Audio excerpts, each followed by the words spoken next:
এই যে পানাম নগরী, সেই পুরানো শত শত বছর আগেকার ভবনগুলি দাঁড়িয়ে আছে। এই যে এখনো সেই ভাঙ্গা ভবনগুলি, দু একটা ভবনের সংস্কার কাজ হয়েছে, ওখানে লেখা আছে খুব কোনো কোনো যুগে ভবন এখন ঝুঁকিপূর্ণ ঘোষণা করা হয়েছে। যে রামনগরের সেই স্থাপনাগুলো এখনো দাঁড়িয়ে আছে, দেখলে অনেক পুরনো। এই যে দেখো বাবা সাদ, এগুলো অনেক পুরনো, আর এটার আয়তনটা অনেক বড় আয়তন, এখানে অনেক আয়তন আছে।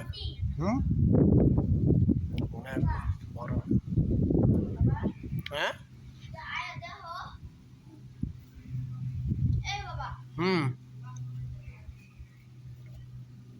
সাবধানে, ময়লা দেহ যেন যাইবা।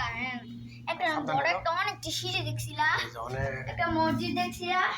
ওইটা বাবা মসজিদটা, ওইটা ওই যে ওখানে ছিল না, ওইটা মানে পানাম নগরী বিশাল বড় ভবন না, এটা না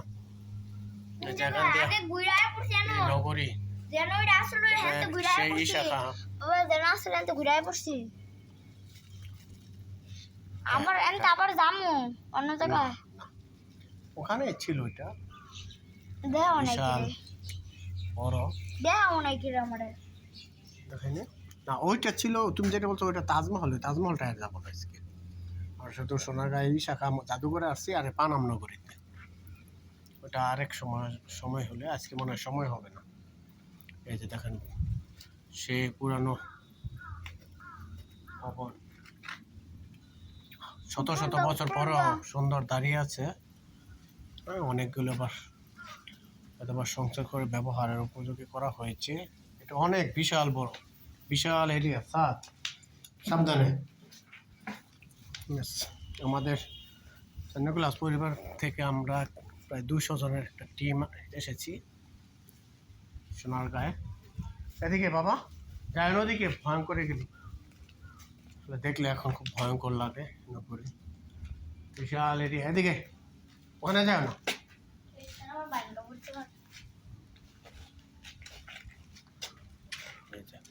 কত পুরনো ভবন, এখানে এই শাখার অফিস ছিল এক সময়। এই শাখার মাদার একটু আগে দেখে আসলাম, যদি এই শাখা আর সমাধি আমাদের কালীগঞ্জের বক্তারপুরে আছে। আপনারা জানেন অনেকেই, আবার কেউ হয়তো নাও জানতে পারে।